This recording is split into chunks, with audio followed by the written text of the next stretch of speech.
كتابه الكريم. بسم الله الرحمن الرحيم. إنا أعطيناك الكوثر فصل لربك وانحر إن شانئك هو الأبتر. صدق الله العلي العظيم. صلوات اللهم صل على محمد وآل محمد. عزیزان گرامی قدر،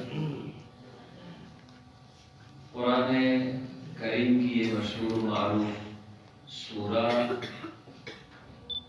جو کہ جناب صدیقہ طاہرہ شہزادی کونین فاطمہ الزہرا سلام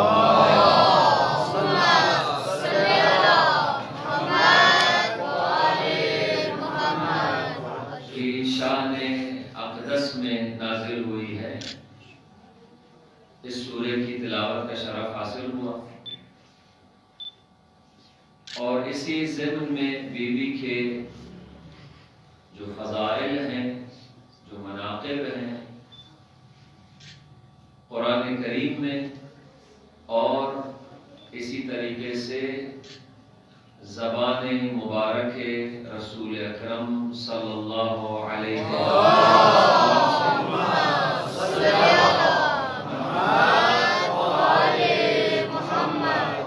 آج کی مجلس میں انشاءاللہ آپ کی خدمت میں بیان کریں گے. قرآن کریم میں بیوی کے جو فضائل ہیں ان میں سے ایک مکمل سورہ، اگرچہ سورہ بہت مختصر ہے، 3 آیات پر مشتمل سورہ ہے، سورہ کوثر. انا اعطینا کالکوثر فصل لربک وانحر ان شانئک هو الابتر. 3 آیات پر مشتمل سورہ ہے، لیکن معنی اور مفہوم کے اعتبار سے انتہائی باعظمت سورہ ہے. چونکہ اس سورے کا جو شأن نزول بہت سارے مفسرین نے بیان کیا ہے، وہ جناب سیدہ سلام اللہ علیہا کی ذات والا صفات ہے، اور اس میں جو کوثر ہے وہ جناب سیدہ کی ذات ہے. کوثر کا مصداق بیوی ہے. یہ ایک مکمل سورہ ہے کہ جو جناب سیدہ کی شخصیت کی مکمل عکاسی کرتا ہے. اس کے علاوہ قرآن کریم میں بہت ساری آیات اور بہت سارے سوروں کے اندر اس بیوی کا ذکر ہوا. ان آیات میں سے ایک مشہور و معروف آیت مباہلہ ہے.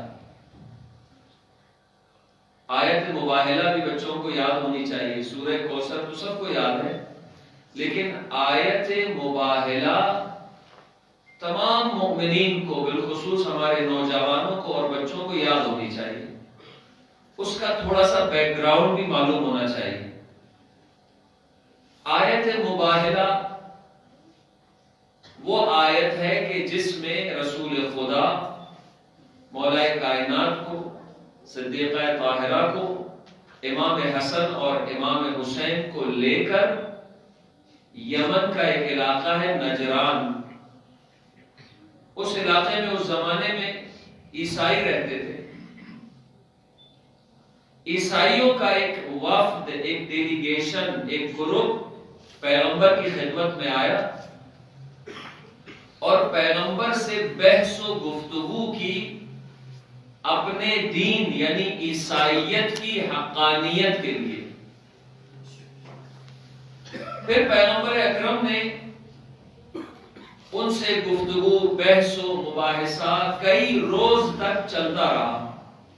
ان سے گفتگو کی اور دلائل پیش کیے کہ حضرت عیسیٰ علیہ السلام جن کی ابھی 2 دن پہلے ولادت باسعادت بھی گزری ہے، اور حضرت عیسیٰ علیہ السلام مسلمانوں کے نزدیک نہایت باعظمت پیغمبر ہیں، باعظمت نبی ہیں۔ کرسمس کا موقع گزرا ہے ابھی،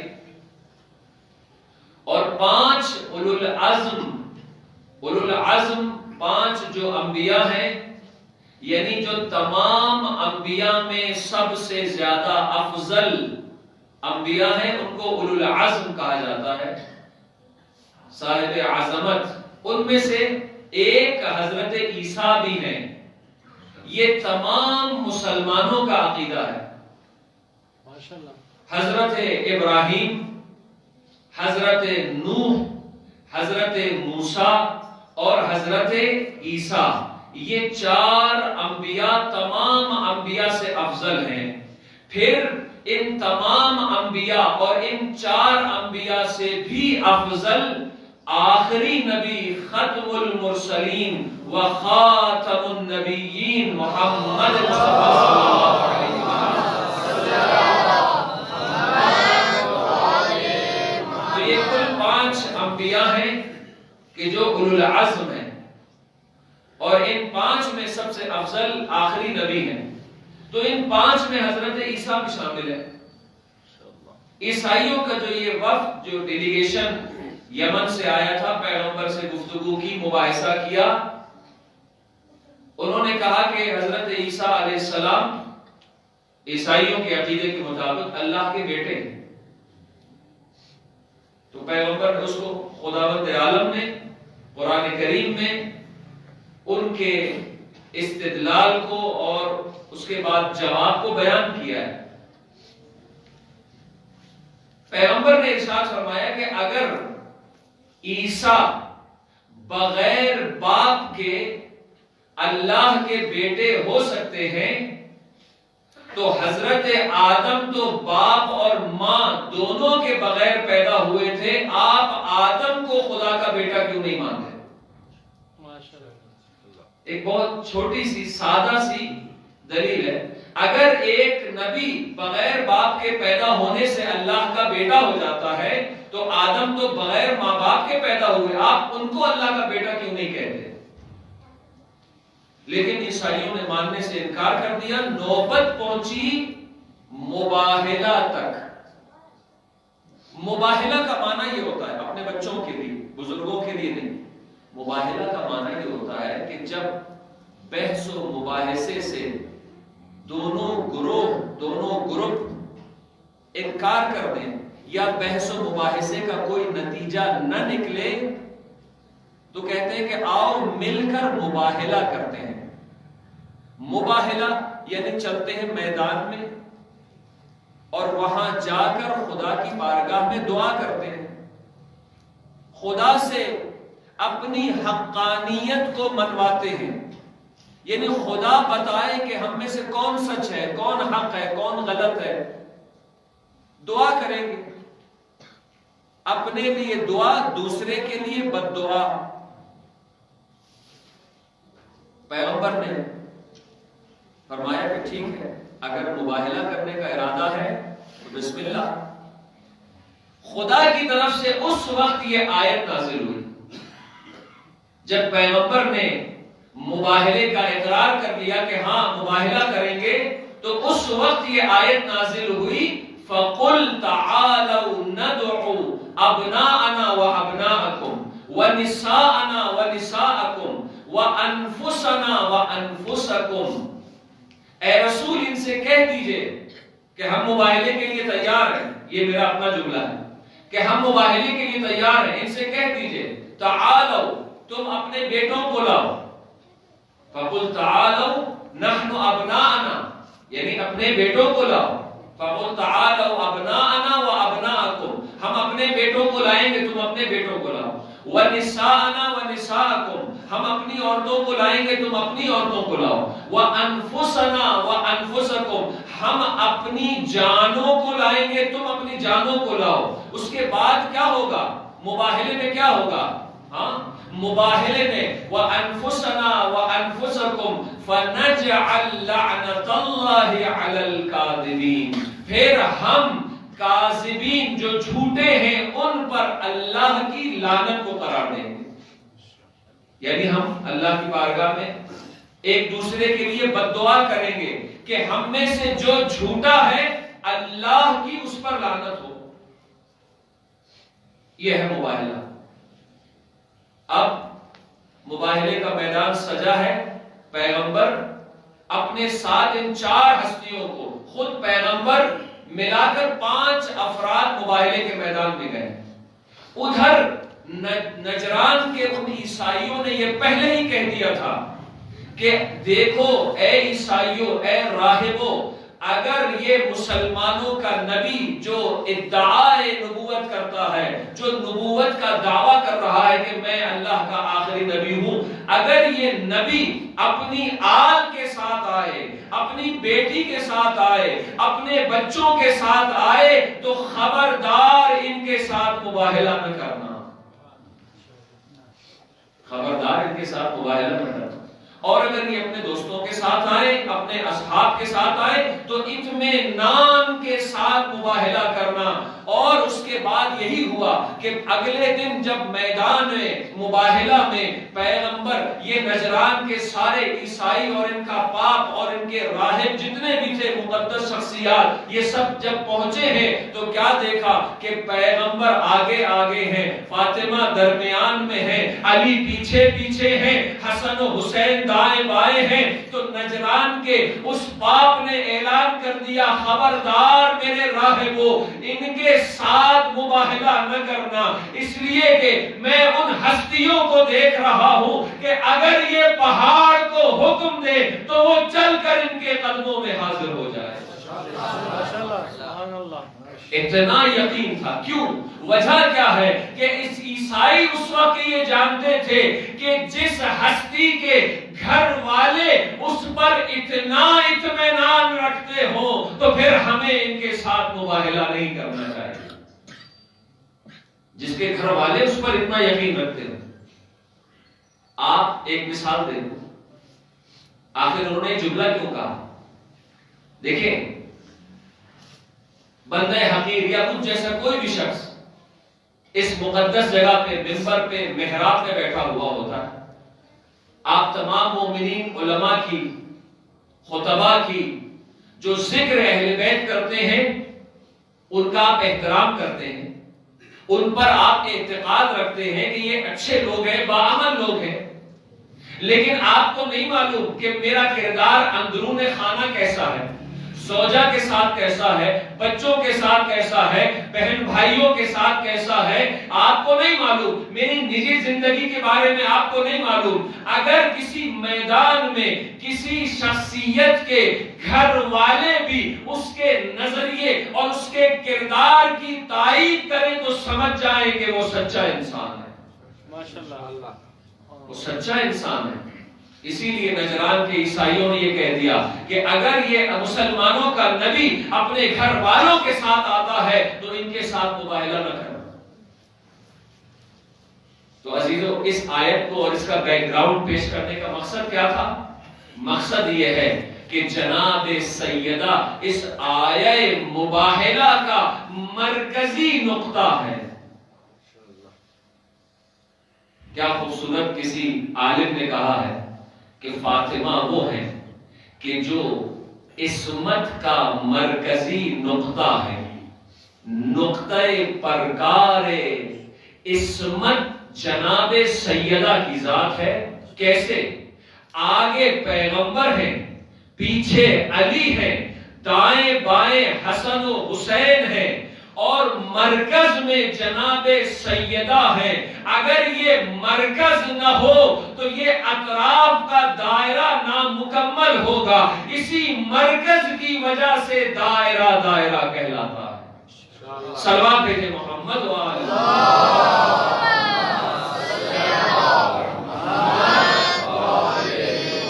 بس آیہ مباہلہ کے اندر جو مرکزی شخصیت ہے، آگے پیغمبر ہیں، درمیان میں جناب سیدہ کی ذات. تو یہ 2 آیات ہو گئی.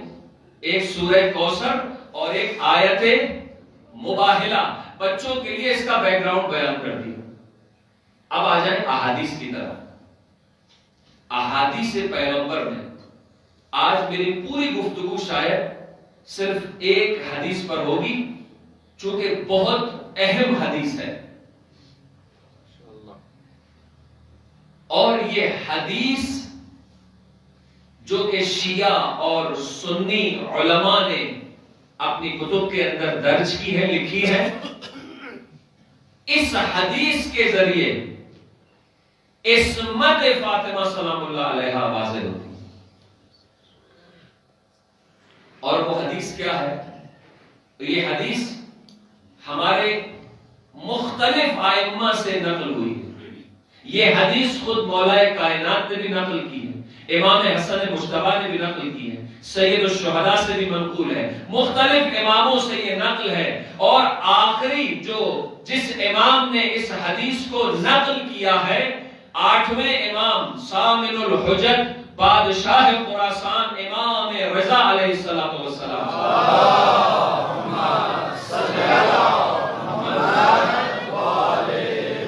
اور مزے کی بات یہ ہے، ایک عجیب نکتہ ہے اس حدیث کے اندر کہ 8ویں امام نے جب امام معصوم کوئی روایت بیان کر رہا ہو، دیکھیں جب ایک غیر معصوم ایک راوی، یعنی جو روایت جس نے سنی ہے معصوم سے، پیغمبر سے، امام سے، جب وہ روایت بیان کرتا ہے تو وہ کہتا ہے کہ میں نے اس حدیث کو فلاں راوی سے سنا، پھر اس نے فلاں سے سنا، پھر اس نے امام سے سنا، پھر امام نے پیغمبر سے سنا، پیغمبر نے جبرائیل سے سنا، جبرائیل نے خدا سے سنا۔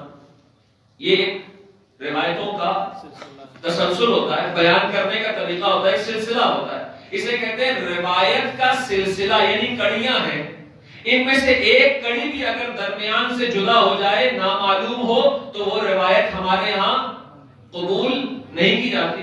ہمارے اہل سنت برادران کا بھی یہی قانون ہے، وہ روایت ہو جاتی ہے مرسل، یعنی جس میں درمیان میں ایک راوی نامعلوم ہے، کون ہے، اس کی شخصیت کیا ہے، کس کا بیٹا ہے۔ یہ تمام چیزیں روایتوں کے اندر راویوں کی فہرست میں، جس کو علم رجال کہا جاتا ہے، یہ ہمارے تمام علماء اور مراجع علم رجال پر برسوں باقاعدہ تدریس کرتے ہیں، پڑھتے بھی ہیں۔ لیکن بعض روایتیں ایسی ہوتی ہیں کہ جن میں غیر معصوم نہیں ہوتا، البتہ وہ روایت بھی ہم تک غیر معصوم کے ذریعے پہنچی ہے، لیکن اس کا جو سلسلہ سند ہے اصلی، وہ امام معصوم کے علاوہ کوئی غیر معصوم نہیں ہوتا۔ اس حدیث کو سلسلۃ الذھب کہا جاتا ہے۔ اس کی ایک مثال میں آپ کو پیش کر کے پھر یہ حدیث آپ کی خدمت میں پیش کروں گا۔ صلوات بھیجیں محمد والے۔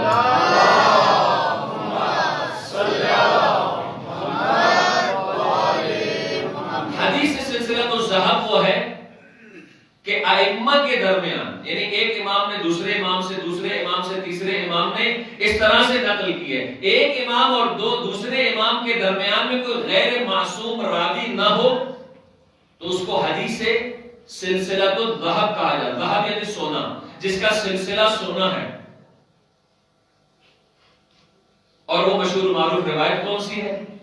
جب امام رضا علیہ السلام مدینے سے نیشاپور آئے تو وہاں پہ سینکڑوں نہیں ہزاروں راوی بیٹھے ہوئے، اور وہاں پہ راویوں نے درخواست کی میرے مولا سے، 8ویں امام سے، امام ہشتم سے، کہ مولا کوئی حدیث بیان کرے جو آپ نے اپنے جد سے، اپنے اجداد سے سنی ہو۔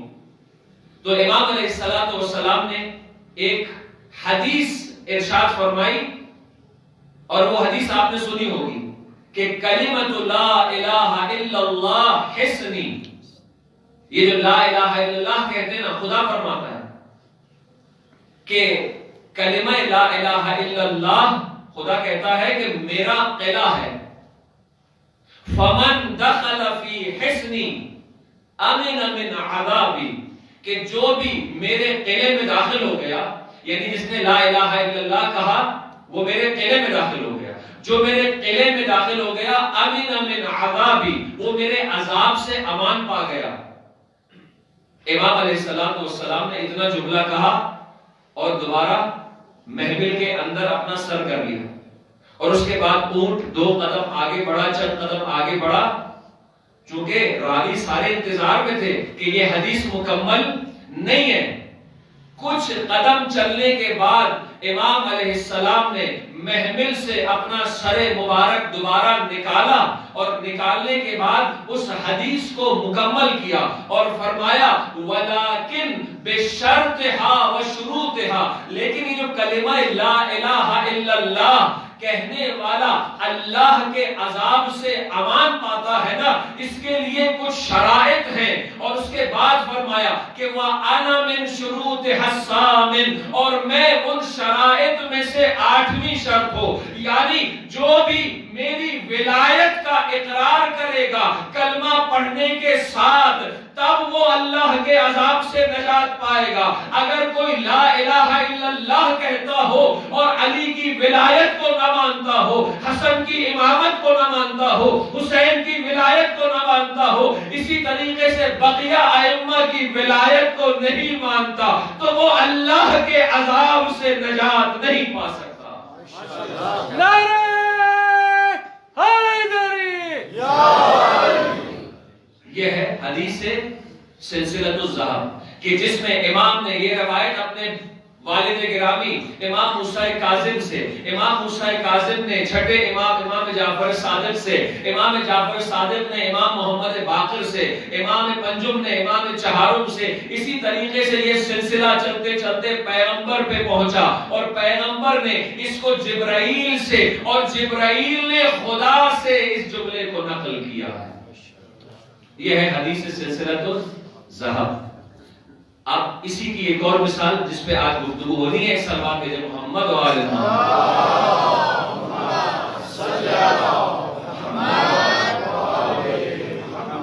سردی کا موسم بھی ہے، بیچ میں کچھ جگہ مجھے خالی نظر آ رہی ہے، تھوڑا سا مومنین نزدیک ہو جائے، یہ خالی جگہ پر کر دیں تاکہ بعد میں آنے والے مومنین کو زحمت نہ ہو۔ ایک صلوات کے ساتھ آگے بڑھ جائیے۔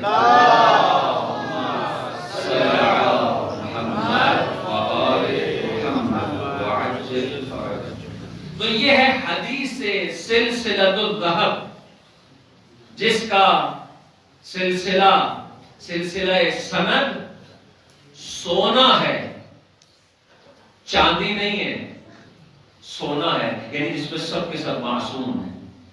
ایسی ہی ایک حدیث آپ کی خدمت میں پیش کر رہا ہوں، اور یہ حدیث بھی حدیث سلسلۃ الذہب سے کم نہیں ہے۔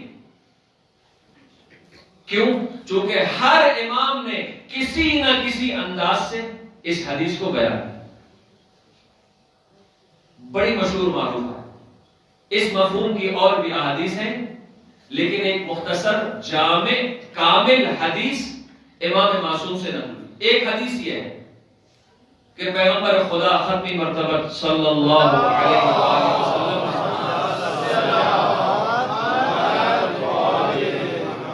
ارشاد فرمایا فاطمہ بضعۃ منی یا بضعۃ منی، دونوں طریقوں سے پڑھ سکتے ہیں۔ فاطمہ میرا ٹکڑا ہے، من آذاہا، جس نے فاطمہ کو اذیت پہنچائی، فقط آذانی، اس نے مجھے اذیت پہنچائی، ومن آذانی فقد آذى اللہ، اور جس نے مجھے اذیت پہنچائی اس نے یقیناً اللہ کو اذیت پہنچائی، اور جو اللہ کو اذیت پہنچائے، جو رسول کو اذیت پہنچائے، قرآن کریم میں رسول کو اذیت پہنچانے والوں کے بارے میں جو عذاب کا ذکر ہے، جب رسول کو اذیت پہنچانے والا اللہ کے عذاب سے بچ نہیں سکتا، تو جو اللہ کو اذیت پہنچائے اس کا کیا ہونا چاہیے؟ اس کے بعد کیا فرمایا؟ وَمَنْ أَسَرَّهَا، جس نے فاطمہ کو مسرور کیا، جس نے اسے خوش کیا، جس نے اسے راضی کیا، فقد اسرنی، اس نے مجھے خوش کیا، میں اس سے راضی ہو گیا۔ ومن اسرنی فقد اسر اللہ، اور جس نے مجھے خوشی پہنچائی، جس نے مجھے راضی کیا، اللہ بھی اس سے راضی ہو۔ یہ ایک حدیث ہے جو اسی مفہوم کی ہے، میں اصل حدیث پہ ابھی تک نہیں آیا۔ اور دوسری حدیث جو آج میں پیش کر رہا ہوں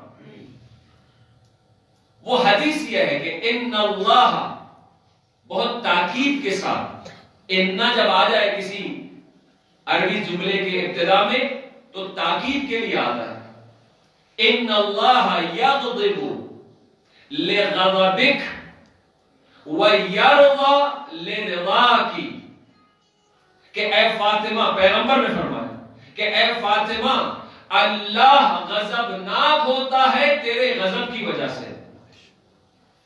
کتنا مختصر جملہ اور کتنا جامع مکمل جملہ ہے۔ یعنی اگر تو کسی سے غضبناک ہو جائے، اس میں اب پیغمبر بھی بیچ میں نہیں ہے، یہ نہیں کہ فرمایا کہ اگر تجھے کسی نے غضبناک کیا تو اس نے مجھے، نہیں، ڈائریکٹ اللہ کا ذکر ہے، ان اللہ یغضب لغضبک، اے فاطمہ جس نے تجھے غضبناک کیا اس نے اللہ کو غضبناک کیا۔ اور اس کے بعد دوسرا جملہ وَيَرْضَى لِرْضَاكِ، اور خدا اس سے راضی ہوا یا خدا اس سے راضی ہو جاتا ہے کہ جس نے تجھے راضی کیا۔ اب یہ جملہ آپ سمجھ گئے؟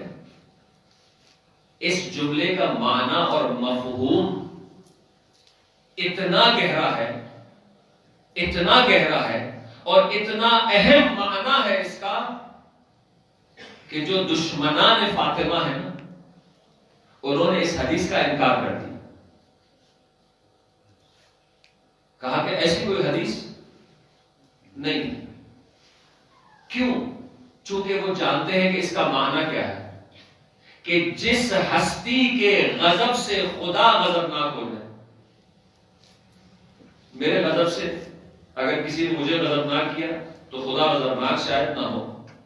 کسی نے کسی دوسرے بڑے، مجھ سے بھی کوئی، میں تو چھوٹا طالب علم ہوں، ایک بہت بڑے عالم کو اگر غضبناک کیا تو اس کا غضب اللہ کے غضب کی دلیل نہیں ہے۔ کسی نے بہت بڑے مرجع تقلید کو غضبناک کر دیا، نہ جانے کیوں غضبناک کیا ہو، کس وجہ سے کیا ہو، تو اس عالم کی، اس مرجع کا غضب خدا کے غضب کے برابر نہیں ہو سکتا۔ چونکہ دنیا کا کوئی بھی مسئلہ ہو سکتا ہے وہ غیر معصوم ہے، اس نے غلطی کی ہو، آپ صحیح ہو، میں نے غلطی کی ہو، آپ نے مجھ پہ غضب کیا، آپ حق پر ہو، آپ صحیح ہو، میں غلط ہوں۔ لیکن جناب سیدہ کے بارے میں ایسا ہو ہی نہیں سکتا۔ کسی نے بھی کسی بھی دلیل کی بنا پر، کسی بھی وجہ سے اگر جناب سیدہ کو غضبناک کیا ہے اور بیوی اس سے ناراض ہے تو یقیناً یہ سمجھ لیں کہ اس بندے خدا سے خدا بھی غضبناک ہے۔ کیوں؟ چونکہ معیار غضب خدا غضب فاطمہ ہے، ماشاءاللہ۔ معیار رضا خدا، یعنی خدا اس بندے سے اس وقت راضی ہوگا کہ جب اس نے فاطمہ کو راضی کیا ہو، خدا اس بندے سے اس وقت ناراض ہو جائے گا کہ جب اس نے فاطمہ کو ناراض کیا۔ تو اس سے کیا سمجھ میں آتا ہے؟ بیوی کی عصمت سمجھ میں آتی ہے، یعنی بیوی کا ہر قول، ہر فعل، ہر حرکت خدا کے اشاروں کے مطابق ہے۔ جس کا ہر قول، ہر فعل، ہر حرکت، اس کی ہر جنبش جب خدا کے کہنے کے مطابق ہو تو اب جو بھی اسے غضبناک کرے گا اس نے خدا کو غضبناک کر دیا۔ یہ ہے جملے کا مطلب۔ چونکہ جناب سیدہ، چونکہ امام معصوم، پیغمبر معصوم ہو یا امام معصوم ہو یا جناب سیدہ جیسی معصوم ہستی ہو، ان کی تمام حرکات و سکنات و جملات و کردار اور سیرت سب اللہ کے، تمام جتنے بھی اللہ کے احکام اور فرامین ہیں ان کے عین مطابق ہے۔ ایک لحظے کے لیے ذرہ برابر یہ ہستیاں خدا کے حکم کی نافرمانی نہیں کرتی۔ ہو سکتا ہے میں ایک بات کہہ رہا ہوں، میں غلط کہہ رہا ہوں، ایک مرجع فتویٰ غلط دے سکتا ہے، ممکن ہے، اس سے غلطی ہو سکتی ہے، چونکہ وہ غیر معصوم ہے، لیکن معصوم سے کوئی غلطی کا امکان نہیں ہے، لہذا یہ جملہ جناب سیدہ کی عصمت پر دلالت کرتا ہے۔ اور اگر دشمنان زہرا ہندو نہیں ہیں، دشمنان زہرا عیسائی نہیں ہیں، دشمنان زہرا یہودی نہیں ہیں، دشمنان زہرا کوئی غیر مسلمان نہیں ہے، بلکہ مسلمانوں کے اندر ایک چھوٹا سا گروہ ہے جو دشمنان زہرا میں سے ہے، اور ہر وہ حدیث جو جناب سیدہ کے لیے یا اہل بیت کی شان میں ہو، اس میں کوئی نہ کوئی عیب اور نقص نکالے بغیر وہ لوگ آرام سے نہیں رہتے۔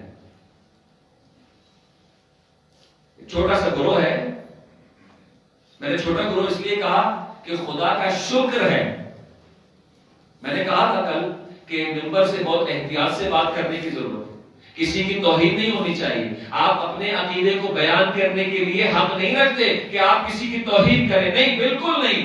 مسلمانوں کی الحمدللہ خدا کا شکر ہے کہ اکثریت جناب سیدہ کی محب ہے، ان سے محبت رکھتے ہیں، لیکن جانتے ہیں کہ مسئلہ کیا ہے، وہ جناب سیدہ کے دشمنوں سے واقف نہیں۔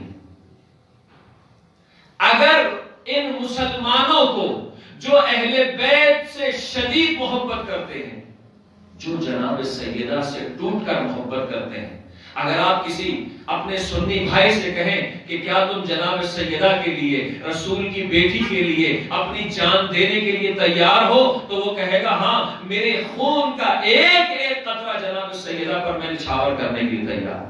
کہے گا نہیں کہے گا؟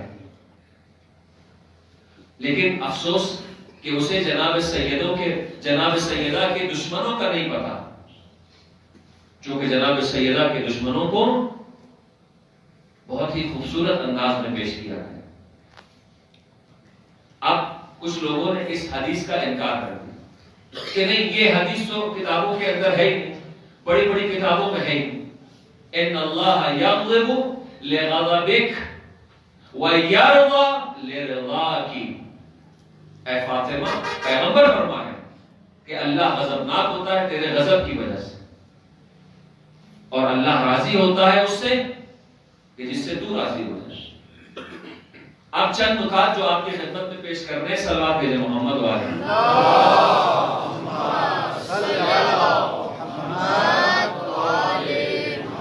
میں بڑے احترام کے ساتھ، چونکہ یہ تاریخی، حدیثی اور حقائق پر مبنی ایک مسئلہ ہے، بہت ہی توجہ کا طالب ہوں، شاید اس کے بعد تھوڑی گفتگو ذرا خشک ہو جائے، لیکن چونکہ مستند اور مدلل گفتگو ہے، لہذا اس پہ توجہ کرنے کی ضرورت ہے، ہمارے نوجوانوں کو خصوصاً، چونکہ یہ ایک علمی میدان ہے، آپ کو علمی میدان میں اتر کے اس کو سر کرنا ہے، جیتنا ہے، توہین کر کے کبھی بھی آپ جیت نہیں سکتے، طنز کر کے کسی پر آپ جیت نہیں سکتے۔ آپ یاد رکھیے، ہمیشہ عزت و احترام کو باقی رکھیں، کسی کی توہین نہ کریں اور علمی گفتگو کریں، تو آپ کامیاب ہو جائیں۔ آپ کا مخالف، آپ کا نظریاتی مخالف آپ کی بات کو تسلیم کرے گا۔ اہل سنت کے ایک بہت بڑے عالم، بڑے جید عالم تھے، معمولی شخصیت نہیں، ابن تیمیہ، آپ نے نام سنا ہو، لیکن اہل بیت کا جب مسئلہ آتا ہے، اکثر جگہ پہ ابن تیمیہ ڈنڈی مار جاتا ہے، ایسا لگتا ہے کہ اہل بیت سے کوئی خاص تعصب ہے۔ انہوں نے اپنی کتاب، مشہور معروف کتاب ہے ابن تیمیہ، کو آپ سرچ کریں، ابن تیمیہ ویکیپیڈیا پہ، ان کی شخصیت، ان کی کتابیں، کتنے بڑے محدث تھے، اس کی تفصیل آ جائے۔ اپنی کتاب منہاج السنہ، اس کے اندر اس حدیث کا ذکر کرتے ہوئے کیا کہتے ہیں، میں ان کے جملے ہو بہو اردو میں آپ کی خدمت میں نقل کر رہا ہوں۔ کہتے ہیں کہ یہ حدیث جھوٹی ہے۔ کون سی حدیث جو میں نے ابھی پڑھی ہے؟ ان اللہ یغضب لغضبک ویرضی لرضاک، جناب سیدہ کے لیے پیغمبر کی حدیث، اس کو نقل کرنا چاہیے۔ ان کی وفات کب ہوئی ہے؟ 728 ہجری میں، یعنی تقریباً آج سے 700 سال پہلے ان کی وفات ہوئی ہے۔ ابن تیمیہ منہاج السنہ جلد نمبر 2 صفحہ نمبر 170 میں اس حدیث کے بارے میں لکھتے ہیں کہ یہ حدیث جھوٹی ہے اور اسے راویوں نے نبی اکرم سے نقل ہی نہیں کیا، اور جو بڑی بڑی حدیث کی کتابیں ہیں مشہور، اس میں یہ حدیث موجود نہیں اور اس کی سند بھی مشہور نہیں ہے، نہ اس کی سند صحیح ہے نہ اس کی سند حسن ہے۔ یہ کچھ خاص الفاظ ہیں جو حدیث کے بارے میں، حدیث صحیح، حدیث مرسل، حدیث حسن، حدیث احسن، حدیث ثقہ، یہ جو الفاظ ہیں حدیث کی صفت جب بیان کی جاتی ہے کہ یہ حدیث کیسی ہے، اس کا معیار کس درجے کا ہے۔ صحیح حدیث یعنی جو سب کو قابل قبول ہے،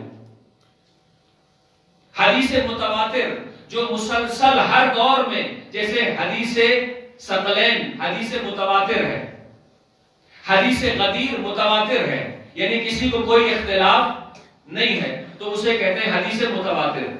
تو اب اس حدیث کے بارے میں کہتے ہیں یہ مشہور بھی نہیں ہے، اس کی سند بھی صحیح نہیں ہے، حتیٰ کہ اس کی سند حسن بھی نہیں ہے۔ حسن یعنی اس کی سند اچھی نہیں ہے۔ یہ کون کہہ رہا؟ ابن تیمیہ اپنی کتاب منہاج السنہ۔ کیا جملہ کہا انہوں نے کہ یہ کتابوں کے اندر، بڑی کتابوں کے اندر نہیں ہے، اس کی سند صحیح نہیں ہے، یہ مشہور حدیث نہیں ہے، یہ غیر مستند ہے۔ یہ جملے آپ کے ذہن میں ہے نا؟ اب میں اس کے بالکل برعکس اہل سنت ہی کی چند کتابوں کا فقط ذکر کر رہا ہوں کہ جن اہم کتابوں کے اندر، جن اہم محدثین اور مؤرخین نے اپنی کتابوں کے اندر اس حدیث کو نقل کیا ہے۔ میرے پاس حوالے موجود ہیں، لیکن یہاں فقط میں 10 علماء کے نام اور ان کی مختصر اس حدیث کے بارے میں ذکر کروں گا۔ ایک صلوات بھیجیں محمد والے۔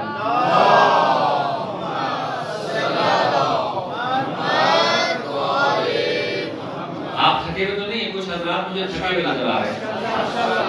ہمارے استاد ایسے موقع پر فرماتے تھے کہ اگر تھکے ہوئے تو ایک صلوات بھیجیں۔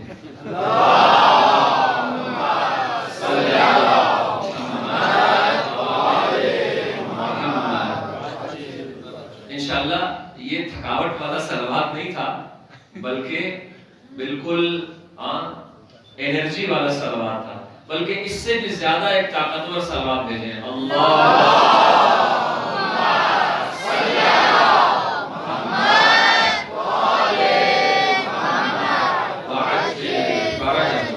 اب دیکھیں ابن تیمیہ صاحب نے فرمایا کہ جناب یہ اہم کتابوں میں نہیں ہے، محدثین نے اس کو نقل نہیں کیا، یہ مشہور نہیں ہے، یہ حدیث صحیح نہیں ہے وغیرہ، اس طرح کے کمنٹس کیے ہیں۔ اب دیکھیں کہ ان سے پہلے کے، یعنی جب ان کی وفات ہوئی ہے 728 ہجری قمری کے اندر، یہ اس وقت فرما رہے ہیں، یعنی یقیناً 650 سے لے کے 750 کے قریب ان کی وفات ہوئی ہے۔ 60-70 سال 80 سال کی عمر تو ہوگی نا، تو اس عرصے میں انہوں نے یہ کتاب لکھی ہے منہاج السنہ۔ یعنی اس کا مطلب یہ ہے کہ اس سے پہلے جو کتابیں لکھی گئی ہیں، یا تو انہوں نے ان کا مطالعہ نہیں کیا، یا ان کی نظر میں ان کتابوں کی اہمیت نہیں تھی، یا پھر وہ کتابیں ان کی نظر سے نہیں گزری، تو اس لیے یہ کمنٹ کیے ہیں۔ تو میں تقریباً 10 علماء اہل سنت کے نام بتا رہا ہوں، اور ان کی وفات کب ہوئی ہے یہ بھی میں لکھ کے لایا ہوں، بتاؤں گا آپ کو کہ سب سے پہلے ابو بکر شیبانی 387 میں ان کی وفات ہوئی۔ اپنی کتاب کے اندر یہ اس حدیث کو ذکر کرتے ہیں۔ اگر دوست احباب بچے اس ناموں کو یاد کر لیں اور لکھ لیں تو آپ جا کے نیٹ پہ آج ہی گوگل پہ سرچ کر سکتے ہیں۔ ابو بکر شیبانی یہ کون ہے، ان کی پوری تفصیل ڈیٹا ان کا جو ہے وہ آ جائے گا۔ اس کے بعد طبرانی بہت مشہور و معروف نام ہے، 360 ہجری میں ان کی وفات ہوئی ہے، یعنی تقریباً 350 سال یا 400 سال کے بعد جناب ابن تیمیہ نے اس حدیث پر یہ کمنٹ کیا ہے، جبکہ 400 سال پہلے کے ایک محدث طبرانی نے اپنی کتاب کے اندر اس حدیث کو نقل کیا ہے.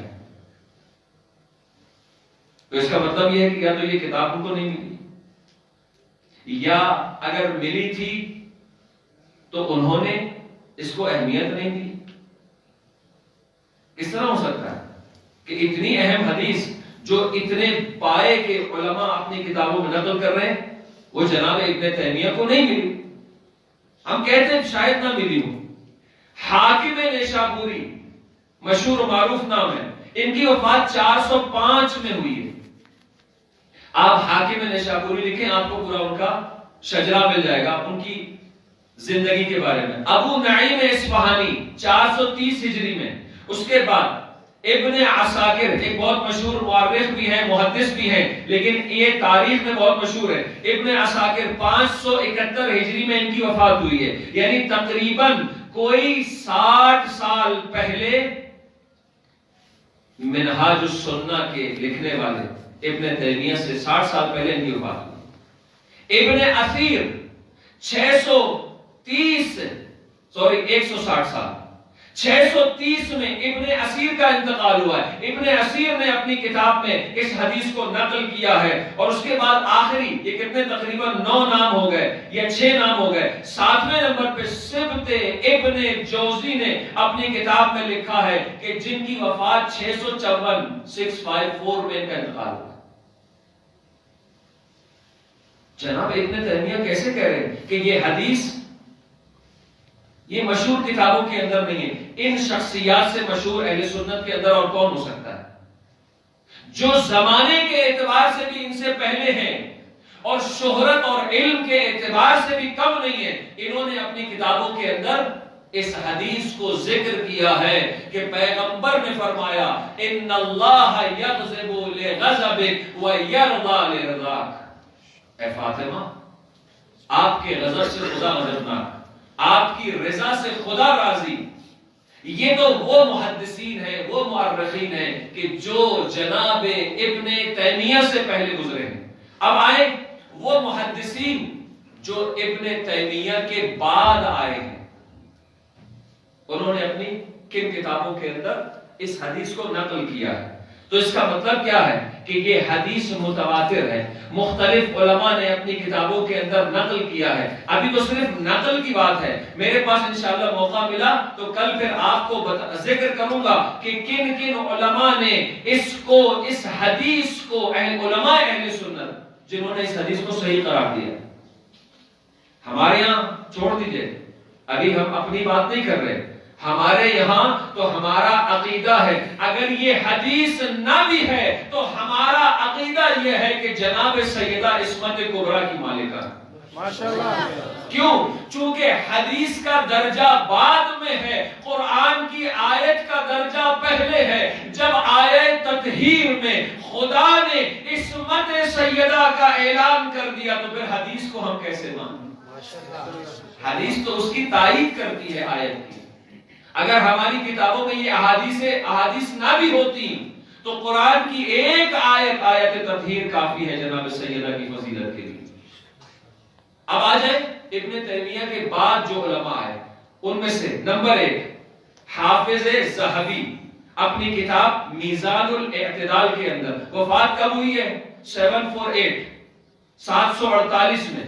28 میں ابن تیمیہ کا انتقال ہوا ہے. اگر ہم غور کریں تو یہ تقریباً دونوں شخصیات معاصر ہیں، یعنی ایک ہی زمانے میں. یہ تقریباً 20 سال بعد ان کی وفات ہوئی ہے اور 20 سال پہلے ابن تیمیہ کی وفات ہوئی ہے.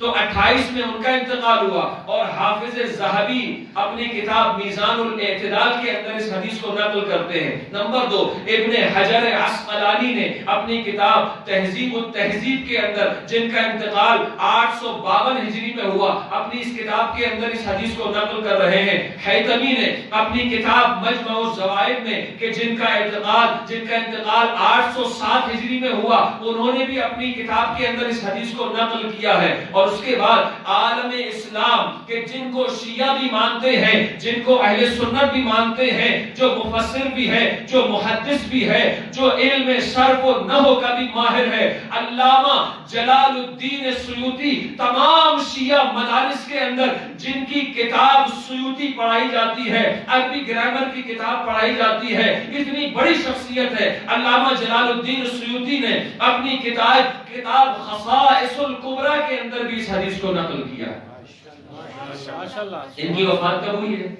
975 ہجری میں، یعنی آج سے تقریباً کوئی 500 سال پہلے ان کی وفات ہوئی ہے، علامہ جلال الدین سیوطی رحمت اللہ علیہ۔ اور اس کے بعد متقی ہندی اپنی کتاب کنز العمال میں ان کی وفات بھی 975 ہجری قمری میں ہوئی ہے۔ اور اس کے بعد ابن حجر حیتمی، بہت بڑا نام ہے جو میں آخری نام لے رہا ہوں، یہ وہ ہیں کہ جنہوں نے کتاب لکھی ہے الصواعق المحرقہ، انہوں نے اس حدیث کو اپنی کتاب میں نقل کیا ہے۔ عزیزو، جب کوئی محدث، جب کوئی مؤرخ کسی حدیث کو نقل کرتا ہے اپنی کتاب میں تو اس کی نظر میں اس حدیث کی اہمیت ہوتی ہے، اگر اہمیت نہ ہو تو اپنی کتاب میں نقل کیوں کرتے؟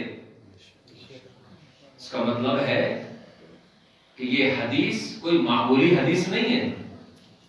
کم از کم میں نے 14 یا 15 علماء کا نام لے لیا آپ کی خدمت میں کہ جنہوں نے، ابھی اور بھی سارے علماء تھے لیکن میں نے ان بڑے بڑے علماء کا، چونکہ یہ وہ نام ہے کہ ان کے نام آپ میں سے بہت سارے لوگوں نے، بزرگوں نے، جوانوں نے اسٹڈی کرتے وقت سنے ہوں گے، لیکن کچھ نام ہو سکتا ہے آپ کے لیے اجنبی ہوں، اس لیے میں نے ان کا نام نہیں لیا، نوٹ نہیں کیا۔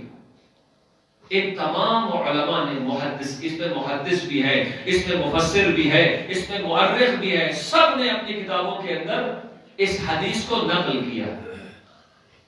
ان اللہ یغضب لغضبک ویرضی لرضاک، اے فاطمہ، کہ آپ، ٹائم نہیں ہے ورنہ نکات اس بارے میں انشاءاللہ کل میں آگے بڑھاؤں گا کہ اس حدیث کو رد کرنے کا، ریجیکٹ کرنے کا ہدف کیا تھا اور اس کے لیے کیا افسانہ گڑھا گیا۔ اس کی پوری ہسٹری ہے، پوری تاریخ ہے، ایک بہت بڑا واقعہ ہے کہ جناب سیدہ کی فضیلت کا انکار کرنے کے لیے اس حدیث کو رد کر دیا گیا، ریجیکٹ کر دیا گیا۔ پھر اس کا ایک پورا بیک گراؤنڈ بنایا گیا۔ کیوں؟ اگر اس حدیث کو مان لیا جائے تو پھر جھگڑا ختم ہو جائے، چونکہ جب جناب سیدہ معصومہ ہے اور کسی نے بھی کسی بھی شکل میں، کسی بھی انداز میں اگر انہیں ناراض کیا ہو تو سب سے پہلے تو رسول خدا کو ناراض کیا، اور جس نے رسول خدا کو ناراض کیا اس نے اللہ کو ناراض کیا، اور جس سے اللہ ناراض ہو گیا، اب آپ خود بہتر جانتے ہیں کہ خداوند عالم اس کے ساتھ کیا کرے گا کہ جس سے اللہ ناراض ہو جائے۔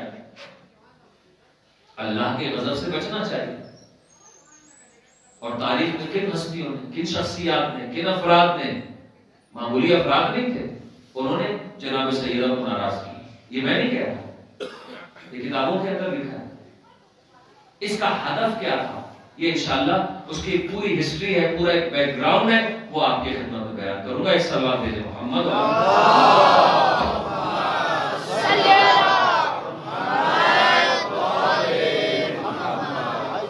تو عزیزان گرامی، یہ ہے جناب سیدہ کی فضیلت۔ یہ ایک فضیلت کافی ہے۔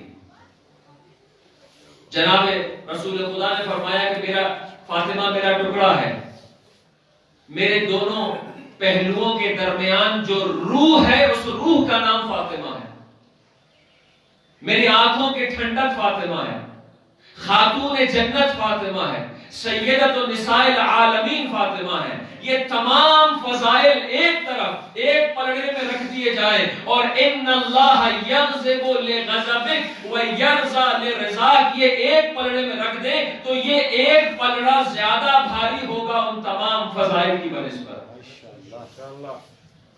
کیوں؟ چونکہ یہ ایک حدیث جناب سیدہ کی عصمت کو ظاہر کر رہی ہے. دوسری احادیث میں ایک ایک فضیلت کو بیان کیا گیا ہے، ایک ایک فضیلت کو، لیکن یہ حدیث ساری فضیلتوں کو اپنے اندر لیے ہوئے، بیوی کی ساری فضیلتوں کو اپنے اندر جمع کیے ہوئے. یعنی دوسرے الفاظ میں اپنے الفاظ میں یوں کہوں کہ آیت تطہیر کو اگر کھول کر بیان کیا جائے تو یہ حدیث بنتی ہے، اور اگر اس حدیث کا نچوڑ بیان کیا جائے تو آیت تطہیر بنتی ہے. صلوات بھیجے محمد و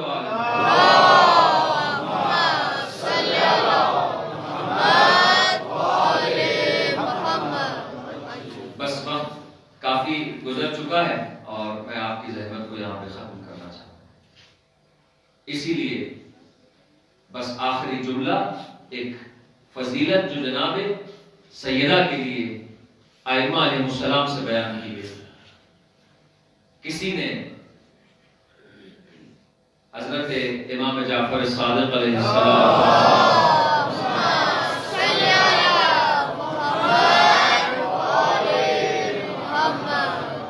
سے سوال کیا کہ فرزند رسول، آپ کی دادی کا نام فاطمہ ہے، فاطمہ کا معنی کیا ہے؟ جو لوگ، میں ہمیشہ جب یہ نام آتا ہے تو اپنی ان ماؤں بہنوں اور بزرگوں کے لیے کہ جن کے گھر میں بچیاں پیدا ہوتی ہیں لیکن وہ فاطمہ رکھتے ہوئے کتراتے ہیں کہ فاطمہ پرانا نام ہو چکا ہے، ہمارے ہر گھر میں ایک فاطمہ ہے، اب اس بچی کا نام ہم کوئی اور رکھیں گے. جناب رسول خدا کو اور تمام ائمہ کو اس نام سے بڑی محبت تھی. شاید پچھلے سال اگر آپ کو یاد ہو تو میں نے ذکر کیا تھا کہ جس گھر میں کسی بچی کا نام فاطمہ ہے خدا کو اس گھر سے محبت ہوتی ہے. خدا کو اس گھر سے کس وجہ سے؟ فقط نام فاطمہ کی وجہ سے. اس گھر میں برکتیں نازل ہوتی ہیں. تو کسی نے پوچھا فرزند رسول فاطمہ کا معنی کیا ہے؟ تو جانتے کیا فرمایا کہ فاطمہ سمیت فاطمہ لأنہا فطمت ہی وشیعتها من النار. فاطمہ کا نام فاطمہ اس لیے رکھا گیا کہ وہ اور اس کے شیعہ جہنم سے دور ہیں. صلوات بھیجے نا محمد و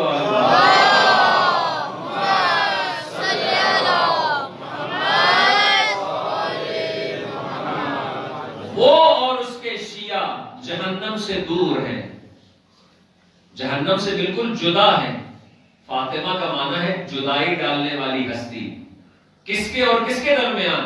جہنم اور اس بی بی کے چاہنے والوں کے درمیان یہ بی بی جدائی ڈال دیتی ہے. ہمیں جہنم میں انشاءاللہ نہیں جانے دیں گی، اسی لیے فاطمہ کا نام فاطمہ رکھا گیا. تو ایک شخص ایک دن جناب امام جعفر صادق علیہ السلام کو بھی